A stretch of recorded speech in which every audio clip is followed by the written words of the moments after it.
श्रीमन्नारायण नारायण नारायण, श्रीमन्नारायण नारायण नारायण, श्रीमन्नारायण नारायण नारायण, भजमन्नारायण नारायण नारायण, श्रीमन्नारायण नारायण। आज हम लोग सीता स्वयंवर की कथा, जो थोड़ी मुश्किल भरी है, उसको कहते हैं, सुनते हैं। 2-4 लाइनें 2-4 मिनट के लिए बहुत ध्यान से सुनिए। देखिए, जब ये पिता राजा जनक जी, जिन्हें विदेह कहते हैं, उनकी यह कन्या, जो ये कह लें धरती से उत्पन्न तो हुई, लेकिन उनका पालन पोषण करने के लिए राजा जनक जी को जिम्मेदारी मिली, अर्थात धरती से उत्पन्न कन्या और पुनः धरती में समाहित होना। ये कहानी आप सभी जानते हैं, रामचरितमानस के नाम से, या उसमें कथाएं, उपन्यासों में भी पढ़ा है, बहुत सारे रामायण रामचरितमानस की कथाएं से। आपके हमारे जीवन में उसी तरह से जो समस्या चलती है, उस पर यह विषय है। समय आ गया लड़की के शादी का, विवाह का, तो चाहे वह जो भी जीव पुरुष योनि में जन्म लिया है, और हर माता पिता छोटे से लेकर बड़े राजा, या कह लें भूपति, जिसे राजा कहते हैं, और छोटे छोटे इंसान की बात कर लें, जो जिनको 2 मीटिंग की रोजी है, उनके भी प्रथा बस इतनी ही है कि लड़की है तो उसकी शादी कर ली।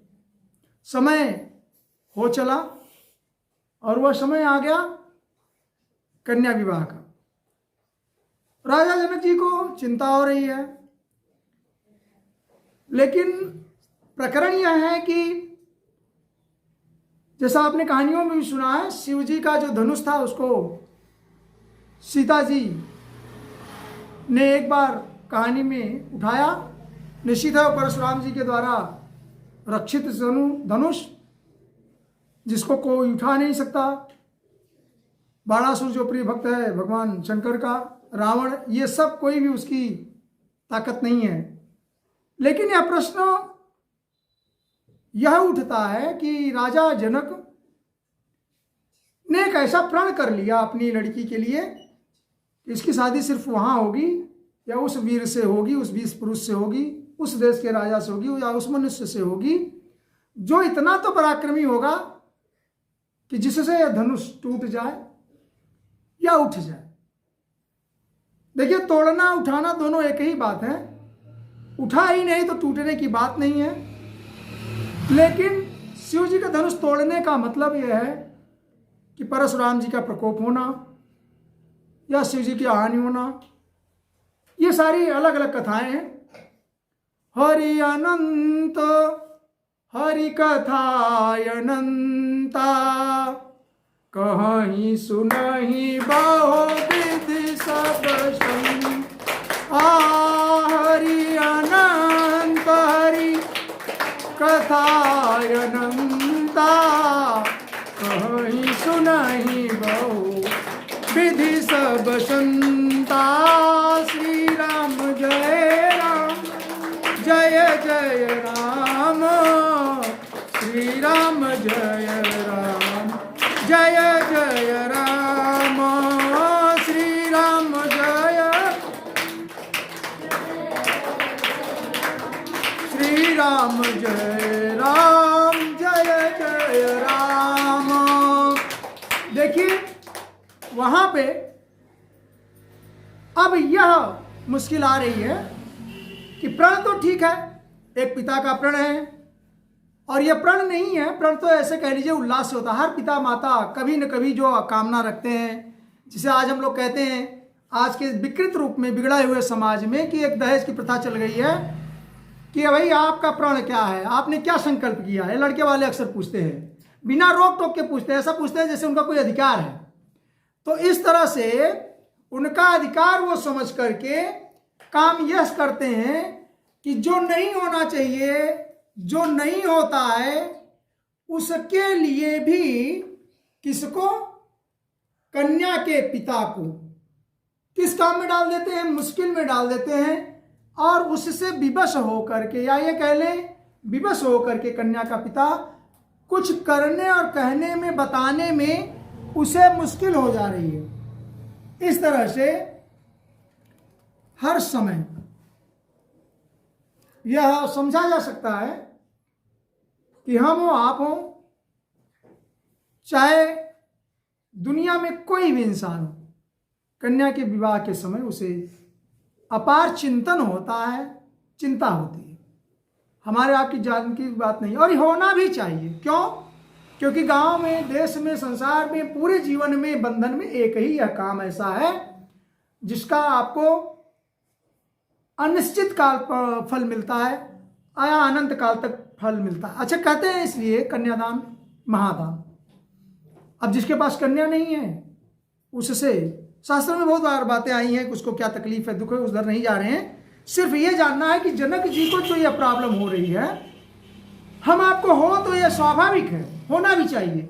इसलिए होना चाहिए कि विदेह जिन्हें कहा जाता है, विदेह का अर्थ होता है कि राजा जनक जी को, मिथिलेश कुमारी सीता जी को, मिथिला के राजा, और ऐसे जनक जी को जब यह मुश्किल आ रही है, चिंतन हो रहा है, भले उनके पास धन है, समाज है, राजा हैं, वीर हैं, विदेह हैं, फिर भी उनको चिंता। विदेह का अर्थ यही हो रहा है कि राजा जनक जी परमात्मा में, परब्रह्म में इतना अनंत लीन रहते थे कि जिनको कहीं न जाना न है, न कहीं आना न है, कुछ नहीं, हर काम अगर संसार में कर रहे हैं, सारे जीवन के कर्म कर रहे हैं, तो भी उनको अपने शरीर का भान नहीं रहता है।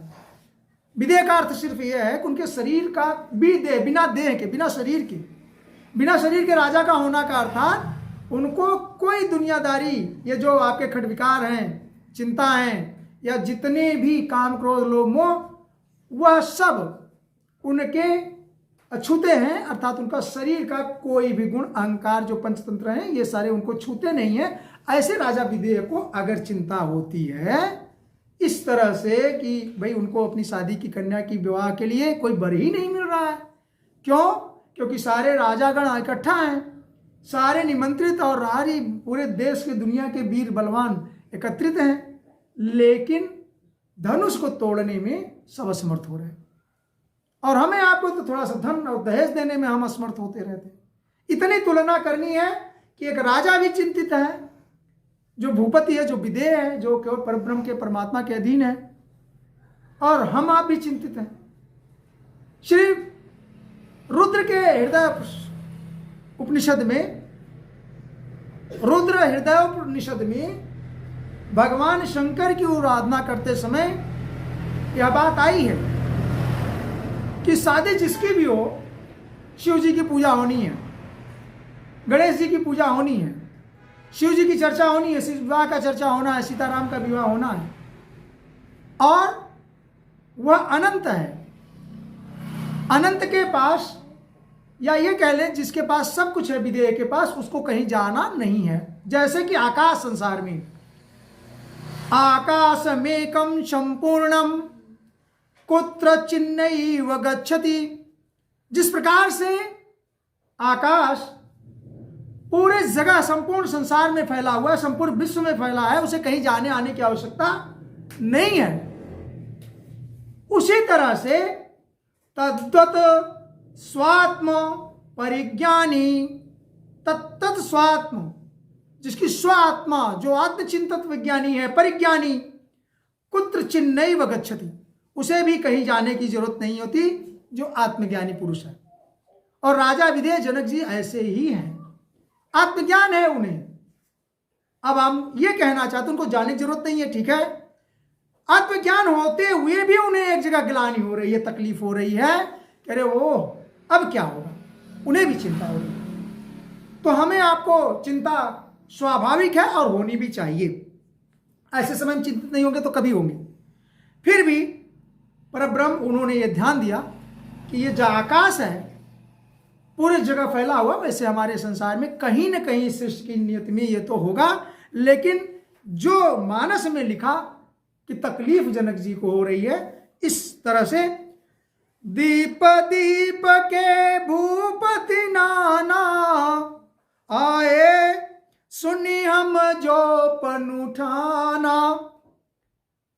जनक जी को लग रहा है जो हमने प्रण ठान लिया है कि भाई जो शिव का जो धनुष तोड़ेगा उसके साथ विवाह होगा, तो यह पन मेरा, यह जो मेरा प्रण है, इसी से कारण मैं बंधित हो गया हूं और यही हमारे लिए यह मुश्किल का कारण बन रहा है। कहने का मतलब कि जो लोग आए हैं उनके अंदर यह समस्या चल रही है, कोई दिक्कत नहीं है, उनके अंदर यह समस्या चल रही है। क्या हो रहा है कि देव धनुज धरी मनुज शरीरा, विपुल वीर आए रणधीरा। कहने का मतलब देव धनुज, देवता भी वहां आए हुए हैं, और जो असुर, सूरज जिसे कह रहे हैं, दानव, मानव रूप बना के आ गए हैं इस काम के लिए। किस काम के लिए? सीता को वर्ण करने के लिए। सबको लगता है कि हम विजित हो जाएंगे और स्वयंवर होगा। कहने का मतलब यह टेस्टिंग चल रही है हमारे आपके सामने भी है। ये बड़े भाव से सुनिए। जिसके घर परिवार में पिता का जो रोल बनता है, जब आप पिता की तरह देखते हैं, जब आपके सामने समस्याएं आती हैं, तो आपको संदेश है, आपको यह कह लें क्या है, एक उदाहरण है कि आपको इससे एक प्रेरणा लेनी चाहिए कि अरे भाई, हमारी कौन सी औकात है जो परब्रह्म परमात्मा को जानने वाले तत्वज्ञानी पुरुष विदे राजा जनक जैसे, जिनकी अपनी कन्या उधर से है भी नहीं, धरती से उन्होंने पाला पोसा, उसके लिए उनको चिंता हो रही। तो हमें आपको होना ही चाहिए। इसीलिए क्या फिर आप वहां उस स्तर पर पहुंच जाइए कि जिस तरह से राजा जनक को चिंता हो रही, भाई संसार में कोई ऐसा है ही नहीं है, अब तो मैंने प्रण गलत कर लिया, लगता है शादी नहीं होगी। हमें आपको भी जब हो तो आपको भी लगता है, अरे हमको लगता है कि अपार एक शब्द आता है अटदी में, कि मतलब इतना मुश्किल हो गया है कि अपने को हम आसक्त समझते हैं, ये समझते हैं कि we haven't any power to perform the work, हमारे पास कोई शक्ति नहीं है। और जब तक समर्पण होता नहीं, परमात्मा सुनते नहीं। अब राजा जनक को भी ऐसा ही चल रहा है। तो उन्होंने कहा कि अब क्या होगा, ये तो बड़ी मुश्किल की बात है। लगता है ब्रह्मा जी ने, जो विधाता ने है, इन्होंने यह पाम निहार बिरंच जनु, लगता है भगवान ने, ब्रह्मा ने सीता जी के लिए कोई वर ही नहीं बनाया है, किसी की रचना ही नहीं करी। यह सुन करके बहुत ग्लानि करते हैं और नाराज भी हो रहे हैं। कौन? राजा। जब उन्होंने सभा में कह दिया कि लगता है सब वीर ही नहीं है, कोई है ही नहीं है, तो राजाओं को तकलीफ होती है। अब जनिको माँ के भट मानी, वीर विहीन मही मैं जानी। राजा जनक जी को लगता है कि पूरे संसार में जो मही माने पृथ्वी, धरती माता है, उसमें कोई वीर नहीं है। वीर विहीन मही मैं जानी, तजस्वास निज गृह जाऊं। जब ऐसी बात सुने राजा लोग, तो सबको आशा खत्म, आशा छोड़ दिया। चलो भाई, अब यहाँ कुछ काम बनने वाला नहीं है, इसलिए कि प्रण तो ये है जो शिव धन तोड़ेगा, और हम लोगों का कहने, हम लोगों की अपनी औकात ही पता चल गई। तो कलेक्शन सिलेक्शन, या कह लीजिए कि वहाँ पर छटनी शुरू हो गई, और सब राजा स्वयं क्या करे, तजहु आस निज निज गृह जाहूं, लिखा न विधि वैदेही विवाहू। कहते हैं कि ऐसा लगता है अब हम लोगों को यहाँ से जाना है। किसको जाना है? जो राजा एकत्रित हुए हैं, सबको जाना है। अब इन्होंने अपना आशा छोड़ करके भी अपने अपने घर चले गए। और क्या सोच रहे हैं सब लोग? लगता है सीता जी का विदा लिखा ही नहीं है। हमें आपको भी ये है, जब कहीं 2-4 बार शादी होती पड़ती है और 1-2-4 बार के बाद 4-6 दिन, 10 दिन, 20 दिन या एक पहले बड़ी मुश्किल पर आपको कुछ मिलता है, फिर बाद शादियाँ टूट जाती हैं, तो आप क्या करते हैं? आप अपनी हिम्मत त्याग करके छोड़ करके फिर बैठ जाते हैं, समर्पण हो जाते हैं, या भगवान को छोड़ देते हैं कि देखिए भाई जो भी हो। इस तरह से वहाँ राजाओं ने भी यह सोचा कि शायद ये है विवाह होना ही नहीं है। अब राजा जी सोच रहे हैं, जनक जी सोच रहे हैं जैसे हम आप भी, कि भाई अब हमारी तमन्ना, हमारी प्रेरणा या हमारा संकल्प क्या है कि जो हमारा प्रण है शिव का धनुष जो तोड़े वो स्वयंवर विवाह हो उसका। तो अगर मैं प्रण छोड़ देता हूं तो क्या हो जाएगा? हमारा पूर्ण जाता है, वचन चला जाता है। जैसे राजा दशरथ जी को भी है, जब कैकेयी को उन्होंने वर दिया, वचन दिया, तो उसमें जो चौपाई आती है, रघुकुल रीति ता चली आई, प्राण जाई पर वचन न जाई। रघुकुल रीति, रघुकुल रीति सदा चली आई, प्राण जाई पर वचन न जाई। श्री राम जय राम, जय जय राम, श्री राम जय राम, जय जय राम। जब कैमरामैन पर थोड़ा तकलीफ में है, तो जिस समय यह कह लें कि प्रण है, पहले राजाओं महर्षियों में प्रण चलता था, लोगों में यह प्रण चलता था कि किस तरह से, अरे उधर भी सुन लो जाकर के महाराज कि क्या होना है। तो हमारे कहने का मतलब यह है कि जब एक बार कर लिया हो गया उनका, और क्या करना है, को तो अपना ध्यान देना चाहिए। ताली बज रही है, गाना गा रहे हैं, तो अपना काम करते रहिए। हमारे कहने का अर्थ यह है कि जब कोई प्रण करता है, हम आप भी जब प्रण करते हैं, तो यह लगता है कि यह जब प्रण पूरा नहीं होता तो कितनी तकलीफ होती है। इसको समझने की कोशिश करिए। राजा जनक की स्थिति समझिए। उनको लग रहा है यदि प्रण छोड़ देता हूं तो धर्म चला जाता है, क्योंकि भाई अभी हम लोग भी छोटे छोटे प्रण कर लेते हैं, ये नहीं खर्च करूंगा, वो नहीं करूंगा, वो नहीं करता हूं, तो किसी के समाज में मुश्किलें हैं, तो किसी का खेत बिकता है, तो किसी का परिवार बिकता है, तो किसी की शादी टूट जाती है। ऐसे राजा जनक को भी एक प्रण, एक ही प्रण तो है उनका, और कैसा प्रण है उतना दिव्य आपने सुना।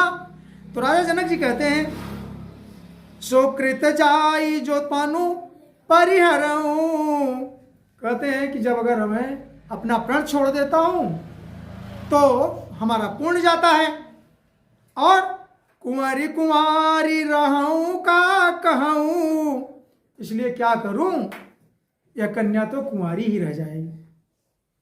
अभी आप समझिए, यह लाइन ये कहती है कि दुविधा में है राजा जनक कि अगर मैं अपना प्रण छोड़ दूं तो इसकी शादी या धर्म चला जाता है, हमारा धर्म टूट जाता है, हमारा सिद्धांत टूट जाएगा। और अगर ऐसा नहीं करता हूं तो कोई ऐसा वीर बलवान योद्धा ही नहीं है कि उसे जो है कोई धनुष तोड़ सके। ऐसी विचित्र स्थिति है। आपको भी ऐसी स्थितियां विचलित करती होंगी संसार में, जीवन में। तो आप यहां से प्रेरणा लें कि राजा जनक जैसे भूपति या ये विदेह आत्मतत्व ज्ञानी जो सदैव परब्रह्म परमात्मा के निरंतर चिंतन में अपना राज्य चलाते थे, राजा पृथ्वी वगैरह के जैसे, उनको यह चिंता है, तो वाई नॉट वी आर, हम लोगों को क्यों नहीं हो। उस समय आपको साहस इस लाइनों से आना चाहिए। फिर आगे क्या हुआ आप तो जानते ही हैं। माँ खेलकऊं कुटिल मह भाई, रद पट फकरत नयन सिरों है। देखिए दो बातें हैं। जब प्रण छूटता है तो हास उपहास होता है हमारी आपके बीच। जैसे भाई हमारे यहाँ आपके यहाँ कोई शादी बारात बनी और टूट जाए, या कहीं नहीं हो पाती है, या दहेज नहीं दे पाए इसलिए शादी बिगड़ गई, बात बिगड़ गई, तो आपको भी बड़ी चिंता होती है। आप भी यह समझ नहीं पाते हैं और क्या करते हैं, मुश्किलों में पड़े जाते हैं। अपने मुश्किल को आप यह नहीं समझ पा रहते हैं कि इसको हम कैसे टारगेट कर लूज करें, क्या करें ऐसा कि अच्छा हो जाए। तो हम आप वही कर्म करते हैं, वही साहस लेते हैं जो इस समय राजा जी। अब ये कह लें कि उपहास कितना होता समाज में, लोग मजे लेते हैं, व्यंग करते हैं, हंसी करते हैं, और इस व्यंग में, इस हंसी में, इस मुश्किलों में हमें आपको कैसे संभालना चाहिए। तो जनक जी की ये सारी बातें जब सुन रही हैं तो देखिए लोगों को कितना कष्ट हो रहा है। किसको कष्ट हो रहा है? जैसे आपके भाई अपने होते हैं, जब आपकी तकलीफ जानते हैं तो कष्ट होता है। तो जनक बचन सुनी सब नर नारी, देखी जाने की भय दुखारी। ऐसे सबको आंसू आ जा रहा है वहां के देखने वालों कि भाई ऐसी वेदना है। जनक का ये वचन है कि व्हाट, अरे विधाता अब क्या होगा। तो जनक वचन सुनी सब नर नारी, देखी जाने की भय दुखारी। दो परिस्थिति है, एक तो जनक का वचन सुन रहे हैं, विचार कर रहे हैं, और दूसरी चिंता यह है कि ये जो जनक नंदिनी मिथिलेश कुमारी, ये इनका क्या होगा। रही कुंवारी, मतलब सीता जी अब तो कुंवारी रह जाएंगी। कुंवारी कुंवारी रहूं, कहें कि मतलब अब हम आपको भी यह तकलीफ समय समय पर होता है। तो पूरे लोगों को, पूरे माने ये कह लें कि जो वहां के नर नारी हैं सबको यह तकलीफ हो रही है। और माखे लखों कुटिल मह भऊ हैं, धरती पर ध्यान देकर जनक वचन सुन। इस समय जो वहां पर श्री रामचंद्र जी के भ्राता छोटे साहब लखन जी, अब कहानी यहां से थोड़ी मोड़ ले लेती है। अब यहां से आसानी शुरू हो जाती है। क्या, लखन जी फिर रह नहीं पाए, फिर वहां से जो कहानी आपने देखा कि श्री रामचंद्र जी, लेकिन यहां पर यह देखना है माखे लखनु कुटिल मह भऊ हैं, दरपत फरकत नयन सिरों हैं।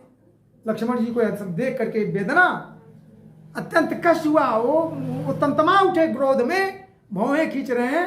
फिर यहाँ से प्रसंग उठता है, फिर विश्वामित्र जी और श्री रामचंद्र जी का प्रकरण चलता है, और फिर आप जानकी स्वयंवर का विवाह सब जानते हैं कहानी में। लेकिन हमें आपको सिर्फ यह जानना है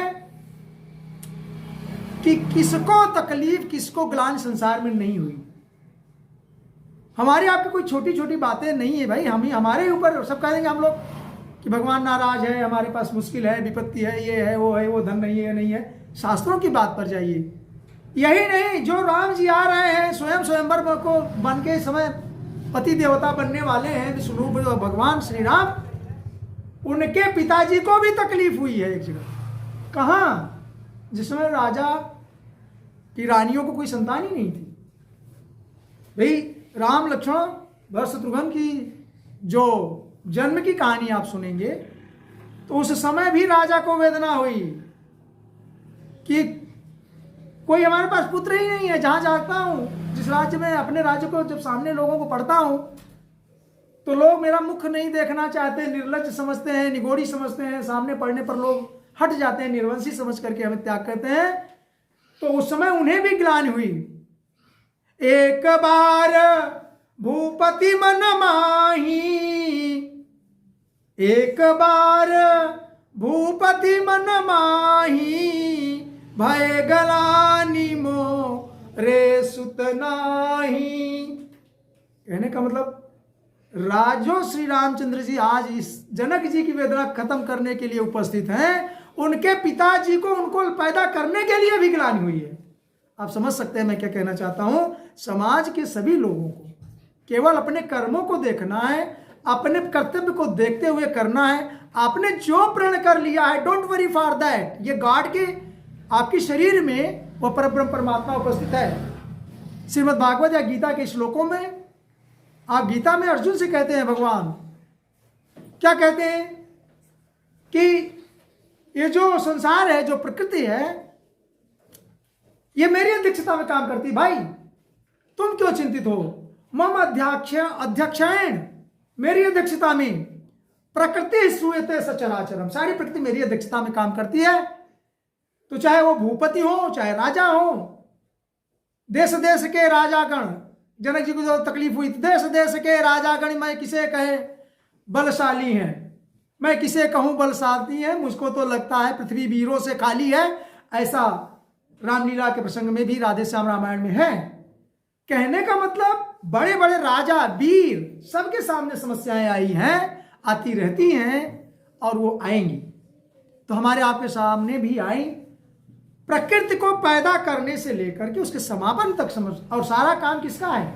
परब्रह्म परमात्मा का। पर भगवान कृष्ण कहते हैं कि हम श्रीमद् भागवत में कि मैं प्रकृति को जरसता हूं, उसको चलाता हूं, उसका सृजन करता हूं और काल रूप बन करके उसका हरण करके अपने में समेट भी लेता हूं।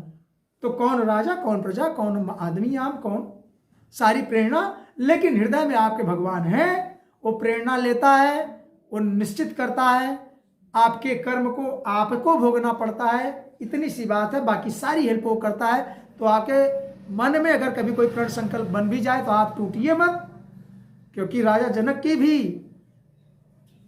प्रण में यह बात थी और वह खत्म नहीं हुई। वह प्रण भी रहा, सीता स्वयंवर भी हुआ और आपने बाकी सारी कहानी सुनी। कहने का मतलब don't worry for your the commitment, जो आपने कर लिया है, जो आप करते हैं, आपने केवल कर्तव्य पर डटे रहें। You will certainly will be what pass for that, निश्चित है आपको उसमें सफलता मिलेगी। जय श्री कृष्ण।